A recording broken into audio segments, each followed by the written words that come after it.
A gente, professor, estabeleceu um pouco como padrão, logo depois da fala, a gente, do vídeo, né, passar o vídeo, a gente faz uma live com as pessoas e tem sido bem, perdão, bem legal mesmo, sabe? O pessoal tem participado, tem aguardado. Tá bom. E essa live, ela fica gravada também, e a gente disponibiliza depois disponibilizamos no Face. Tá bom. Sheila, se tu quiser começar, então já temos 9 pessoas e o pessoal vai entrando. Fica à vontade.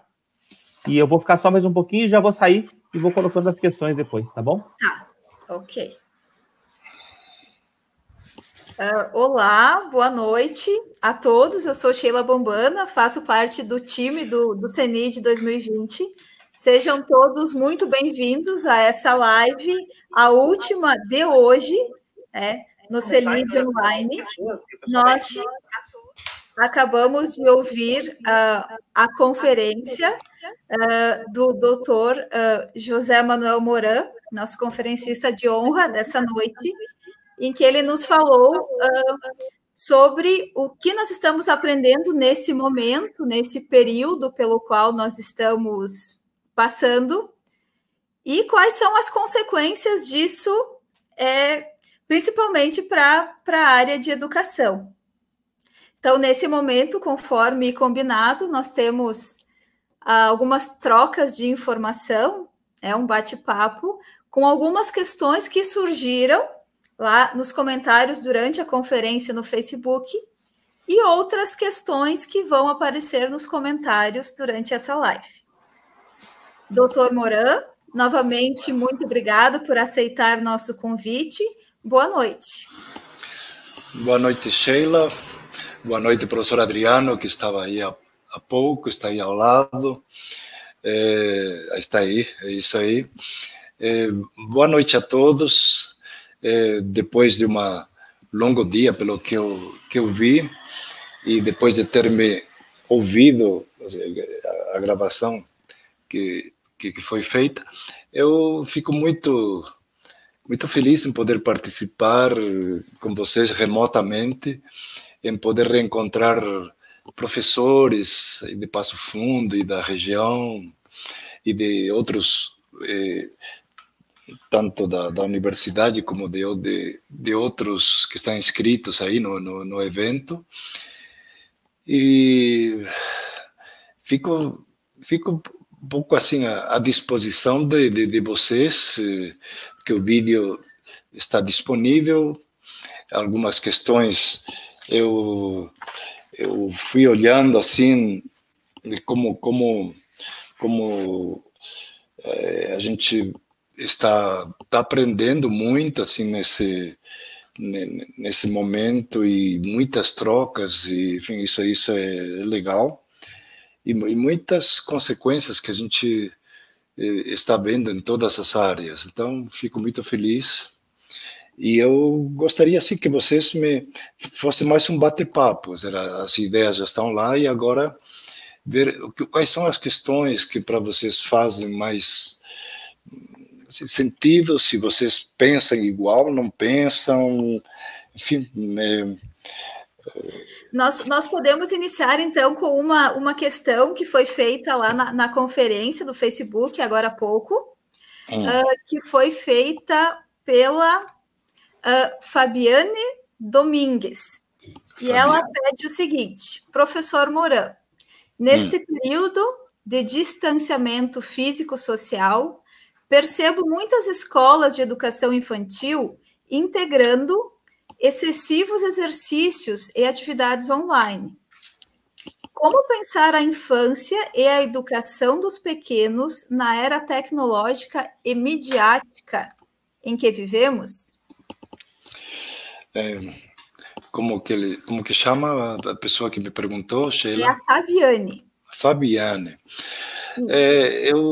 Eu tenho ouvido bastantes reclamações de pais, alguns pais, amigos próximos que têm filhos pequenos e que realmente têm, pelo menos esses que eu pude acompanhar, tem esse sentimento. Quer dizer, os pais, a mãe, ela está primeiro cuidando do filho, tem que cuidar da casa, tem que cuidar às vezes do marido, no caso, tem que, se tem mais de um filho, cada um tem suas atividades.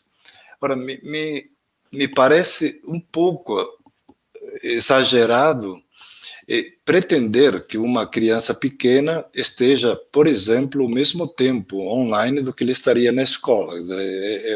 É insano isso aí. A criança pequena está numa fase que ela precisa de muito apoio, alguém ao lado, e ela está brincando, ela está querendo brincar e está querendo encontrar seus amiguinhos, seus colegas, está com saudade deles. Então, a primeira orientação que eu daria às escolas é manter vínculo com essas crianças, manter assim algumas lives, assim alguns encontros numa plataforma online que cada escola tiver, mas primeiro para criar conexões, criar vínculos, para a criança sentir, ver os seus amiguinhos, estar em contato. E aí fazendo assim algumas atividades que são lúdicas nesse momento, brincar, aprender assim algumas coisas que a mãe realmente pode ajudar, mas se possível fazer assim alguns encontros. Eu sei que nem todas as crianças têm acesso online como nós estamos tendo nesse momento, mas pelo menos ter esse contato com a professora, com o professor, e ver se puderem estar as crianças juntas, muito bem.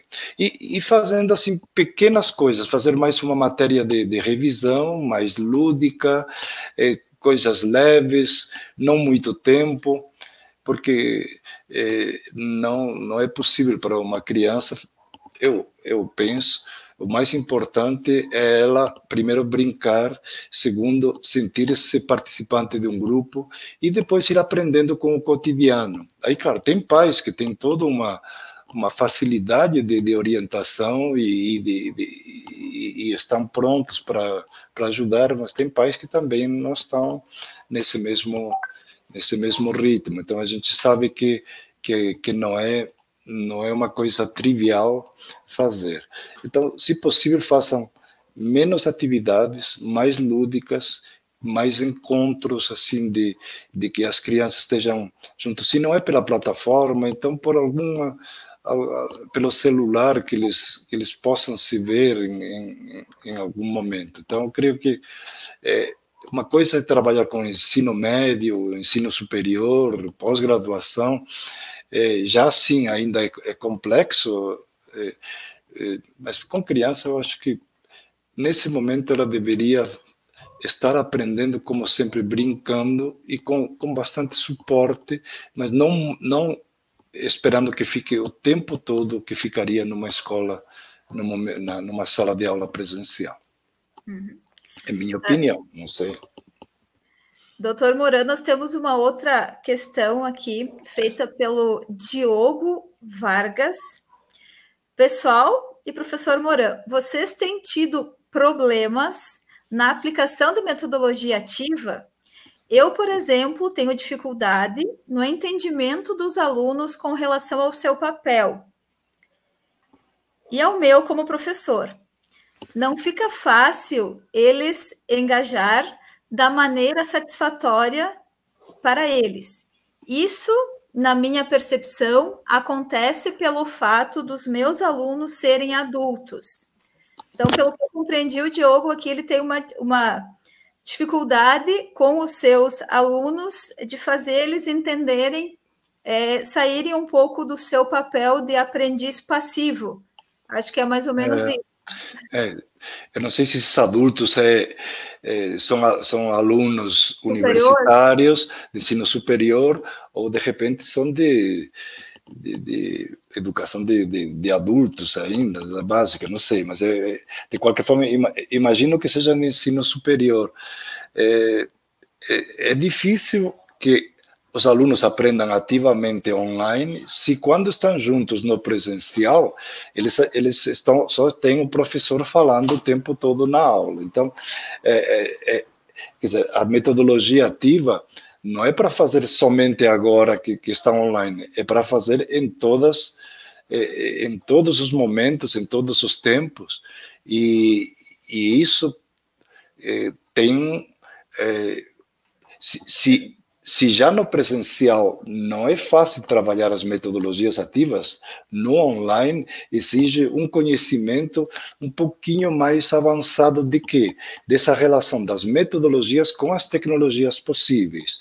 Então, eu ainda hoje participei de um encontro com uma outra universidade, assim, na verdade, um grupo de faculdades, e aí tinha alguns, pedi que eles me relatassem assim como estavam trabalhando, quando eles podiam fazer trabalhos ativos. Então, tinha professores que estavam conseguindo, numa plataforma, por exemplo, no Zoom, que é uma plataforma de comunicação online, e que a universidade tinha licença nessa plataforma, portanto não era só uso gratuito por 40 minutos, então eles estavam trabalhando em grupos dentro dessa plataforma, e os alunos estavam apresentando, era um projeto feito em Design Thinking, estavam apresentando assim as etapas, primeiro do brainstorming,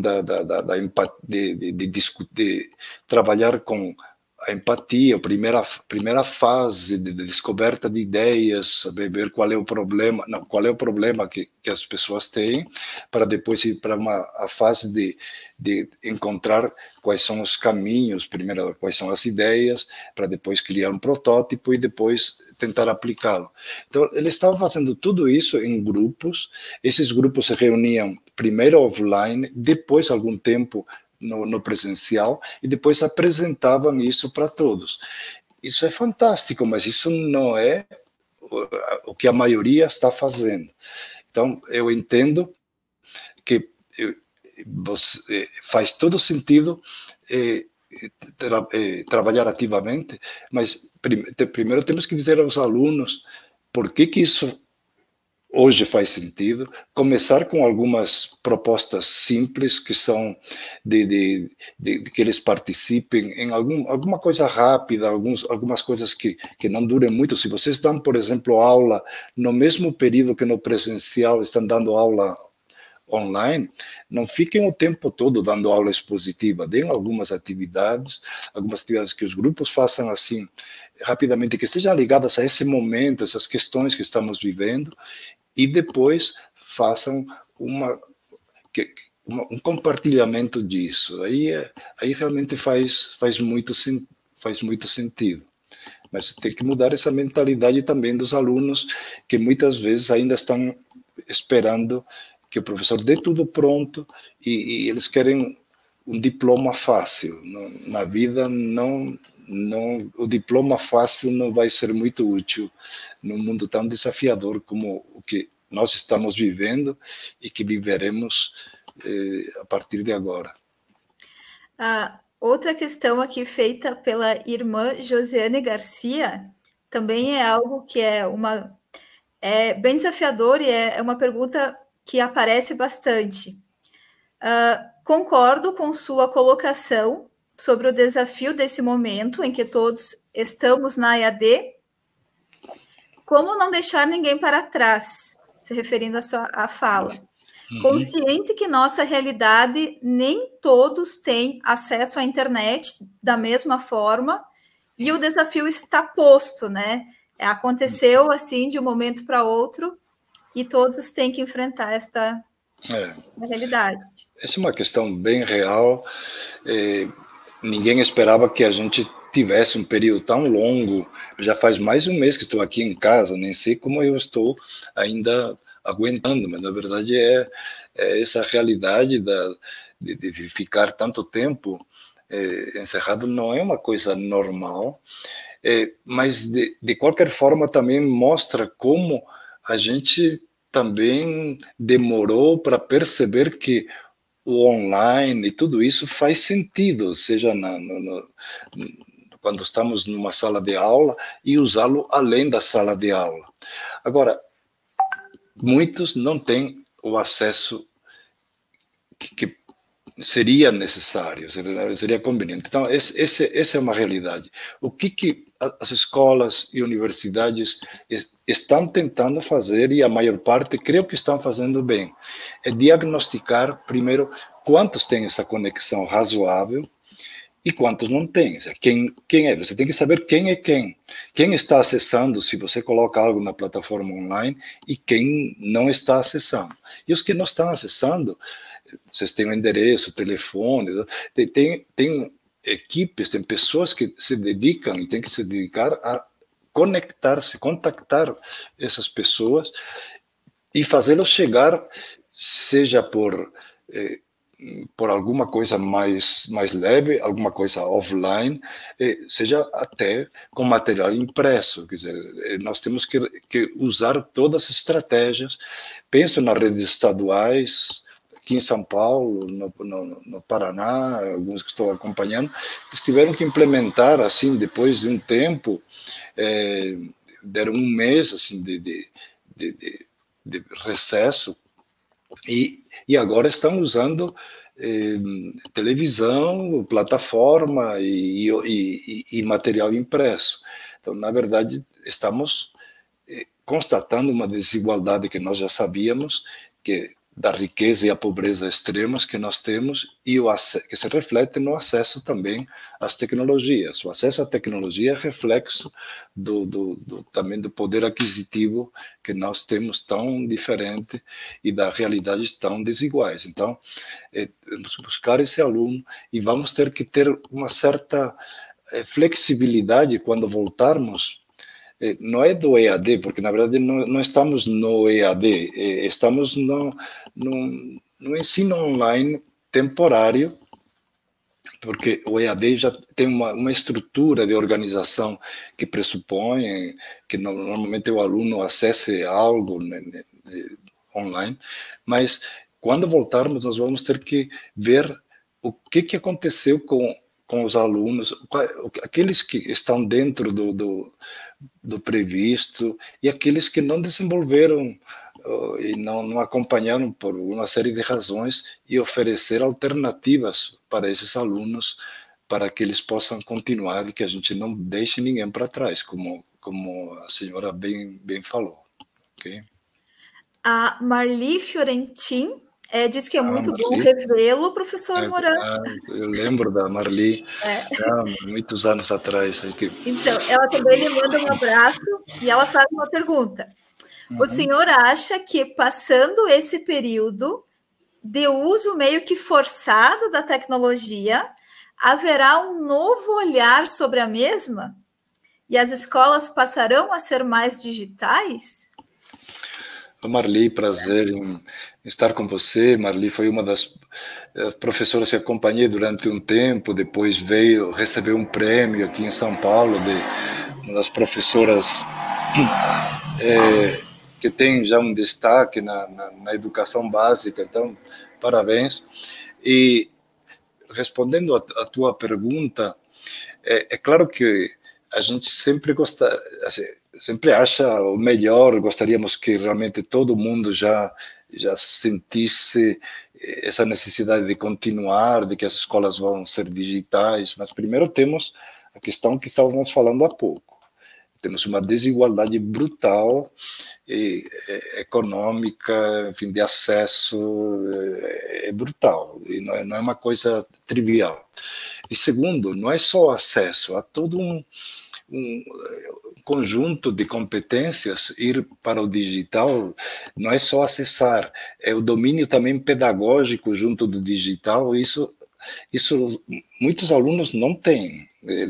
Eles têm acesso, eles ficam brincando, eles jogam, eles brincam lá no WhatsApp, no TikTok, enfim, no Telegram, qualquer rede que eles usam. Mas outra coisa é aprender sozinho, aprender em grupo, aprender assim em grupo maior, digitalmente. Então, sem dúvida que haverá um avanço e haverá uma pressão grande sobre as escolas e sobre as universidades para que elas mudem, sejam mais flexíveis. No caso das universidades, sem dúvida, se elas não forem digitais, não somente na forma como se trabalha, mas também todos os processos acadêmicos, os processos administrativos, financeiros, tudo bem integrado, tudo assim como a gente pode fazer em outros serviços, também na educação ter essa flexibilidade, as universidades vão ter muita dificuldade em manter os alunos, enfim, a competição vai ser mais feroz. Na educação básica, a presencialidade, ela, principalmente com educação infantil, ensino fundamental 1, a gente tem que ter os alunos o tempo todo lá, estamos o tempo todo, até por uma necessidade também dos pais. Os pais trabalham, os pais têm outras atividades, então o estar fisicamente juntos é legal, mas eles não podem estar somente fazendo atividades analógicas, eles têm que estar o tempo todo nesses modelos híbridos, que é você faz uma coisa, uma pesquisa digital, depois você compartilha ou digitalmente ou presencialmente, isso vai se misturar muito mais. Mas teremos um grande avanço, teremos desafios enormes, teremos grupos que estão indo mais rapidamente, como eu falei um pouco no vídeo, e eles estão avançando também em como integrar esse online depois aos momentos presenciais, os modelos híbridos, mas a grande maioria vai avançar, mas ainda um passo um pouquinho mais lento. Seja, na hora que a coisa volte ao normal, embora demore um pouco, as pessoas esquecem rápido, elas se adaptam logo a uma nova situação. Eu acredito que vai ter avanços, mas não como alguns ficam falando, nossa, vai ser, parece que daqui para frente é um outro mundo. O ser humano avança, mas não avança de 0 para 100. Ele dá um salto, realmente isso aqui foi um choque, mas as pessoas depois, na normalidade, eles dão um passinho atrás, depois desse choque, eles tentam fazer um reequilíbrio, ok? Haverá consequências, mas ainda teremos muito caminho para percorrer. Eu lembro, eu ouvi a sua fala agora há pouco e eu vi um comentário que foi em 90, que houve um movimento, né? E que o senhor falou que 20, quase 30 anos depois, pouco se mudou. Parece que se repetem as mesmas coisas, as mesmas dificuldades. Claro que com tecnologias diferentes, mas... a gente sempre... Eu também esperava, assim, eu lembro que quando começou a internet, assim, quando fui um dos que criou aquele projeto Escola do Futuro, da USP, assim, a ideia era pensar o futuro da escola, e todos os especialistas vinham e nos falavam que em uns 15 anos, no máximo, estaria toda a escola e a universidade mudada. Gente, isso foi em 89, 90, já são 30 anos que passou disso aí, e agora estamos... Claro que temos muito mais avanços, mas ainda grande chão para trilhar. Então, na verdade, a escola é resistente, a universidade também, os ritos, né, tem custado. Outras áreas, a medicina e tal, já avançaram muito mais, mas a educação está segurando tudo o que pode, mas não dá para deixar como está, senão a gente, já como o país está ficando para trás, e para competir no mundo de hoje, e com essa quantidade de desafios que tem, os estudantes da China, da Coreia, eles ficam absurdamente, assim, quase obsessivamente aprendendo de uma forma quase diria, anormal. Eles estão competindo e estão se preparando muito mais do que nós. Temos que estar atentos. Vamos para mais uma pergunta aqui, é da Jéssica Gonçalves. Uhum. Professor, em relação às atividades expositivas para a educação básica, como mudar esse paradigma tradicional para buscar atividades digitais que promovam a autonomia e criticidade dos estudantes, dos alunos? Olha, eu não sou contra que haja algumas aulas expositivas. Há momentos que fazer uma síntese, você expor algo, é ótimo, ajuda o aluno, trazer alguém, algum convidado que explica algo da sua competência, ok. Mas se você não coloca a mão na massa, se você não faz e reflete sobre o que faz, se perde alguma das dimensões. Isso já não é uma coisa nova, mas é que nos estava custando entender. Então já temos pesquisas mais do que diferentes que nos mostram que esse fazer com reflexão, essa mistura de caminhos itinerários personalizados com a aprendizagem depois em grupo e com o apoio da mentoria e tutoria de pessoas mais experientes, que são docentes, vale muito mais a pena aprender. Então, temos que dizer isso para o aluno e temos que mostrar isso na prática. Então, vocês, para inspirar os alunos, o que fazer é trabalhar com pequenos desafios.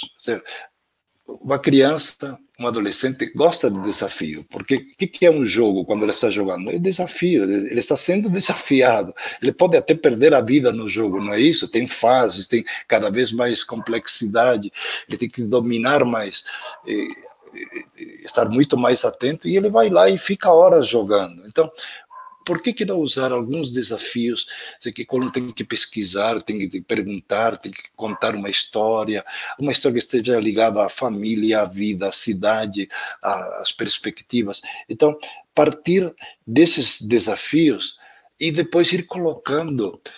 O bom professor é um arquiteto, ele vai colocando assim, construindo algumas, dando algumas etapas intermediárias nesse desafio.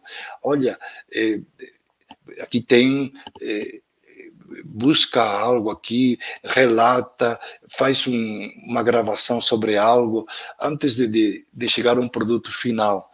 E coloca tudo isso num portfólio digital, significa em algum lugar, em alguma página web, em algum blog, em algum lugar onde isso fique visível para você e para seus colegas. Então, o professor também ele tem que se sentir seguro de que ele está, quando ele fala menos e ele está envolvendo mais os alunos, ele está ajudando mais os alunos, porque senão tendemos sempre, nós que somos professores, a ficar falando, como eu estou falando agora.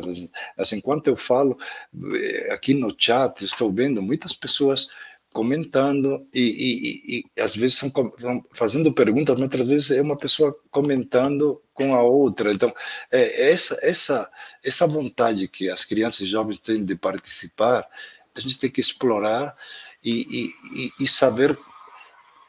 saber fazer. Então, metodologia ativa, primeiro, é uma atitude mental, é um desejo também da instituição, das coordenações e professores, é uma sensibilização dos alunos e das famílias também para que esses modelos façam sentido, e é um fazer primeiro simples, fazer coisas simples, para depois fazer assim projetos mais complexos, trabalhar com aprendizagem baseada em times, assim que implica já toda uma organização um pouquinho mais complexa, mas comecem pelo simples, mas comecem e avancem. Professor Moran, nós estamos chegando a quase 30 minutos. Acho que vamos mais uma pergunta, talvez duas, pode ser? Pode ser. Tá. Ainda estou acordado, enfim. Que maravilha. Eu já participei de vários encontros online hoje, assim, eu vi uma pessoa de Portugal, depois estive assim, realmente estamos na época das rotina lives agora, assim, ou a gente assiste como ouvinte para ver onde que as coisas estão pegando, ou também participa de debates. É um momento muito rico de trocas com pessoas em todo o país. Isso é muito bonito. Realmente com certeza. A Marta Cordeiro, ela pede o seguinte: o que o professor José Moran pensa sobre a computação desplugada? Não é assim uma área que eu vou dizer, olha, eu tenho um grande domínio, mas eu tenho visto que tenho colegas assim, que estão fazendo assim toda uma ênfase em trabalhar com o maker, o fazer, e com todas as, assim, partindo de situações bem do cotidiano, coisas que já existem há muito tempo, do Lego, você começa montando coisas e você vai acrescentando camadas e depois chegar a fazer algo realmente também plugado, que significa, eu creio que o plugado e o desplugado, eles não se opõem, são como que fases ou etapas e que você vai adaptando isso a cada situação. Eu lembro de uma professora aqui que agora sim que minha memória me falhou, mas é uma professora que de repente ficou famosa assim, mas ela trabalhava era professora de tecnologias aqui na prefeitura de São Paulo e ela fez um projeto que era de educação ambiental junto com a professora de ciências, mas como era num lugar muito pobre aqui de um bairro aqui em São Paulo, pobre, ela começou com a questão do lixo, melhorando toda a educação no cotidiano das crianças, educando os pais, trabalhando a autoestima, depois trabalhando a criatividade com objetos recicláveis, até depois agregar a camada da computação já com algum tipo de, vamos dizer assim, de apoio, assim, alguns materiais já um pouquinho mais avançados. Mas você vê que vai por etapas. Você pode começar desplugado e um dia se plugar. Você pode começar com as coisas triviais do cotidiano e depois ir ampliando, porque na vida não se trata de ou. Você pode começar com uma coisa e depois ir avançando para outras, agregando camadas, como a gente faz em tudo. Não temos que fazer escolhas únicas, temos que ver quais são as situações reais e começar por aí e ir incorporando, ir ampliando. A aprendizagem se dá um pouco em espiral. Você começa pelo pequeno, depois essa espiral vai ampliando e vai integrando outras dimensões, e aí vai integrando a vida, e você vai construindo um projeto de vida nessa aprendizagem que vai se tornando cada vez mais interessante. É isso que a gente tem que primeiro vivenciar, cada um de nós, como pessoas que aprendem ao longo da vida, e depois fazer isso na relação com os outros, estabelecer um pouco alguns processos de acolhimento em que os alunos participem, primeiro de coisas simples até chegarem às coisas mais complexas. Exatamente. Professor Moran, eu acho que nós podemos ir pelo adiantado do horário, tá? Ir encerrando esse momento. Eu tenho certeza que muitos questionamentos não puderam ser respondidos nesse momento, mas serão. Não, mas isso é como a vida. A vida a gente também quer fazer tudo e tem muitas coisas que a gente vai deixando para trás.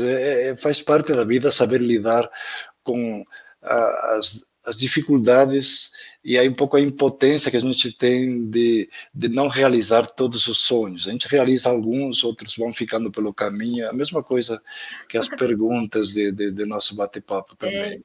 Exatamente. Nós teremos outros momentos no evento, outras lives em que esses assuntos poderão eventualmente voltar à discussão. Claro.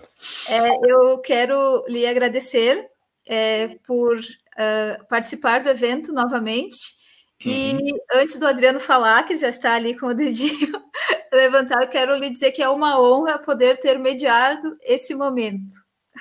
Obrigado, você que eu participei meio remotamente um pouco da tua dissertação, é um prazer estar com você ainda nessa fase que você está finalizando, não é isso? Sim. E espero que poder te rever daqui a pouco. Com e é um certeza. prazer estar também com o professor Adriano, que é entusiasta, assim, e que organizou um evento virtual, um pouco pelas circunstâncias, que eu achei, assim, CENID, e de repente eu confundi com Covid, digo, meu Deus, não é possível que a gente fique fazendo uma associação tão terrível assim, mas na verdade o CENID no Covid, que significa a gente fazer virtualmente o que normalmente estávamos acostumados a fazer presencialmente, e também dá certo, não é isso, Adriano? É uma outra forma, faltam coisas de que se estivéssemos juntos aí em Passo Fundo, é uma outra, a relação olho no olho, tem outra, é uma relação mais total, mas sem dúvida que poder cada um ficar no seu lugar e estar abrindo o evento para pessoas de lugares que não poderiam ir a Passo Fundo e continuar intercambiando isso é uma grande satisfação. E eu realmente agradeço assim que vocês primeiro me tenham convidado, depois que vocês tenham tido a paciência de assistir um vídeo longo e ainda agora terem ficado para fazerem perguntas que eu sei que só respondi algumas e meio rapidamente, mas o importante nesse período, queria deixar essa mensagem um pouco de esperança, de não ficar só olhando para o lado ruim do que estamos vivendo, que é complexo e que é desafiador, mas aproveitar também esse tempo para aprender, para evoluir nos relacionamentos pessoais, porque são importantes. Viver tanto tempo juntos numa mesma casa é uma prova definitiva de que você está avançando, e depois aprender também no digital, no virtual, aprender com os encontros, aprender a ser mais afetivo, aprender também a desculpar um pouco falhas, e compartilhar muito. Estamos numa etapa de compartilhamento e de criar estruturas em que tudo isso depois se faça algo mais permanente.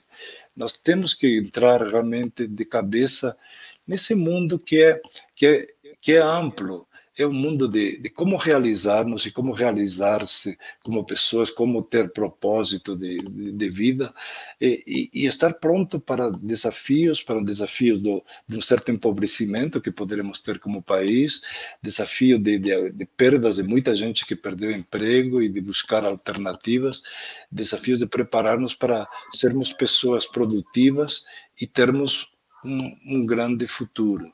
E é através da educação que vamos conseguir isso aí, e todos juntos. Perfeito. Uma das questões, professor Moura, que nós, na comissão organizadora, ponderamos quando fomos questionados se cancelaríamos o evento ou se o postergaríamos, né? Foi exatamente essa, né? Que oportunidades esse contexto nos traz, né? De isolamento social. A gente poderia pensar que, bom, um evento que tradicionalmente é presencial, em que a gente se encontra, a gente se abraça, sai comer um churrasco e faz um monte de coisa juntos, né? Ele estaria impedido de se realizar, né? Mas dentro dessa linha, que é o que o senhor coloca também, né? Quais são as oportunidades que nós temos nesse espaço? E nesse contexto. E a oportunidade que a gente viu era, bom, tudo aquilo que a gente fala e acredita sobre tecnologias, inclusive suporte a atividades como essa que estão acontecendo aqui, que não são somente síncronas, né? E que se fosse num outro contexto, professor, nós teríamos agora, escutando o senhor, talvez umas 450 pessoas, que foi o máximo que a gente conseguiu já reunir no CENID, né? Mas agora nós temos só inscritos no evento 5.166 pessoas. Claro que nem todos acessam, mas se for a metade desse grupo, já é muito mais do que teríamos. A gente tem pessoas em 2.000 cidades diferentes no Brasil ou fora, né? Então, me parece que essa potência do digital, em colocar as pessoas juntas, independente de onde o seu corpo esteja, foi o que nós tentamos e conseguimos experimentar aqui. E aí eu entrei, agora eu falei para a Sheila que não ia entrar, mas eu entrei só porque eu gostaria de trocar uma ideia com o senhor sobre uma questão e juro que não vou ser muito extenso.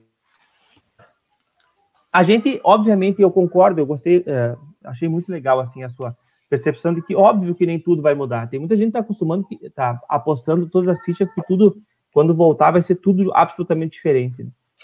E eu também não sei se esse extremo, ele vai se consolidar. O certo é que não vai continuar tudo igual, mas não sei se esse extremo se consolida, né? Entretanto, a gente começa a experimentar algumas coisas, como é o fato do CENID. A gente está na comissão organizadora e a gente recebe, às vezes, na mensagem direta, ao conversar com os colegas, alguns feedbacks, né? Do quanto se pode, sim, estabelecer processos comunicativos, né, próximos, a partir de um contexto como esse que a gente está vivendo do digital aqui. Então, muito provavelmente, as pessoas, as instituições, e inclusive os estudantes, vão começar a identificar que é possível... Eu não preciso me deslocar para tudo. Acho que essa que é a questão que eu queria colocar. Eu não preciso me deslocar. Aqui na UPF, na Universidade de Passo Fundo, onde eu trabalho, e a Sheila, onde ela faz o doutorado também. Perdão, mas é que tu vai acabar e já vai entrar no doutorado, Sheila. Doutorado, já está aprovada. Eu já botei ela mas ela está fugindo, por enquanto. Já subi de nível, já. Já.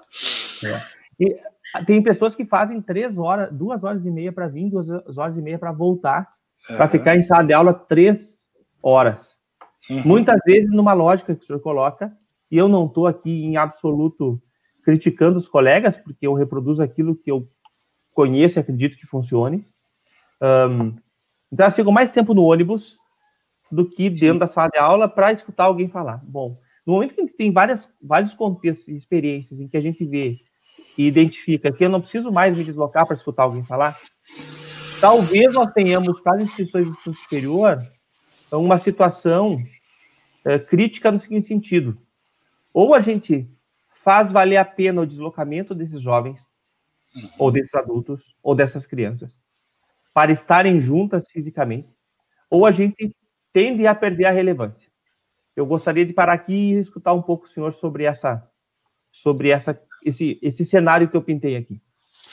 Eu concordo, Adriano, que principalmente no ensino superior e, enfim, depois na educação ao longo da vida, nas várias pós-graduações que hoje precisamos fazer, além a gente pode fazer de formas tão diferentes que você pode, hoje você pode acompanhar através de esses cursos online, essas plataformas que oferecem cursos. Você pode fazer cursos com pessoas fantásticas e aprendendo muito. Então, essas pessoas que são mais proativas, eles não vão querer que o professor lhes dê somente aquilo que eles podem ver na internet. Então, para ir para o presencial tem que ser algo que vale muito mais a pena, tanto para o professor como para o aluno. Tem que ser momentos, eu diria, mágicos, momentos assim, de grande inspiração, de fazer assim, compartilhamentos incríveis, momentos de chegada, de partida, vai para casa, vai para o trabalho, você continua aprendendo, fazendo coisas, volta para a aula para fazer coisas relevantes. Senão a instituição também vai ficar para trás. E o grande problema nosso é que achamos que fazendo qualquer curso, seja presencial ou à distância, que isso vai resolver. Não, as instituições daqui para frente, que vão realmente ser relevantes e que têm peso, são as que vão fazer esses modelos misturados, híbridos, assim, no sentido real, que eles dizem, puxa, o que dá para fazer tudo isto no presencial, e que realmente é único, e aquilo que pode ser feito usando todas essas grandes possibilidades que o digital faz. Então, isto aqui foi um treino meio acelerado, esses provavelmente 2 a 3 meses, que esperamos que não ultrapasse isso, mas vai um treino intensivo de digital para uma parte grande da sociedade. E para o ensino superior, aí sim, o impacto no mercado, que é um mercado tão competitivo, e com alunos que se deslocam, como você fala muito, seja aí em Passo Fundo, como aqui em São Paulo, vejo assim, alunos que vêm de muito longe, enfrentando trânsito horrível, trabalhando, chegando cansados e tendo que voltar correndo para casa porque de manhã tem que ir cedo para o trabalho. Isso não faz sentido. Só que eles têm que aprender intensivamente, ativamente e de forma flexível. E esse flexível significa eles têm que ter uma parte do currículo assim organizado para que eles também aprendam por eles mesmos, que eles não precisem só de estar juntinho do professor. Não, aquele aluno que diz, não, eu escuto aula e não preciso fazer mais nada porque eu tenho boa memória, é ridículo isso aí. E tem alunos que dizem, não, eu não preciso ler, não preciso pesquisar nada, eu ouço e já faço a prova. É o modelo mais idiota para o mundo de hoje. Então, está claro, e vamos ser desafiados, e o mundo inteiro está apostando em redesenhar os modelos de ensino e aprendizagem. Não vai ser fácil, de uso de espaços, dessa integração de vários tempos, de trabalharmos mais juntos, os professores, em projetos interdisciplinares. Enfim, nós temos que avançar muito também nas nossas práticas, que são muito solitárias, de cada um no seu pedacinho. Enfim, é um processo que vai nos tomar vários anos, mas, sem dúvida, nesse sentido, este período é um divisor de águas, porque é muito intenso, nunca passamos por algo tão forte. Mas o que eu disse também é que a gente gostaria que isso já permanecesse, não, ok, já aprendemos, agora vamos fazer a melhor dos híbridos. Ainda vamos demorar um pouquinho, mas vamos fazê-lo, e se não fizermos com uma certa rapidez, podemos ficar para trás. Muito bem, obrigado, professor, muito obrigado. Sheila, tu que é a chefona aí, tu que finaliza. Obrigado aí, professor Moran, muito obrigado. Obrigado, Adriano, obrigado, Sheila, obrigado a todos. Boa noite, professor Moran, novamente muito obrigada. Boa noite a todos que estão vendo, que estão assistindo a live. É importante lembrar que vai ficar disponível isso no Facebook. A live vai ficar disponível no Facebook do CENID. Para quem não conseguiu assistir agora, pode assistir em outro momento. E lembrando também que temos mais um dia de evento amanhã, é o último dia, com uma programação muito bacana, das 8h30 da manhã até às 17 horas. Não percam, participem, continuem nos acompanhando. E se cuidem. É isso aí, cuidem-se, é legal, e é bom todo esse vivo, e depois cada um assistir também quando quer. É esse mundo maravilhoso que nós temos. Um grande abraço, um beijo para cada um. Boa noite. Boa noite. Obrigado, professor. Tchau, tchau.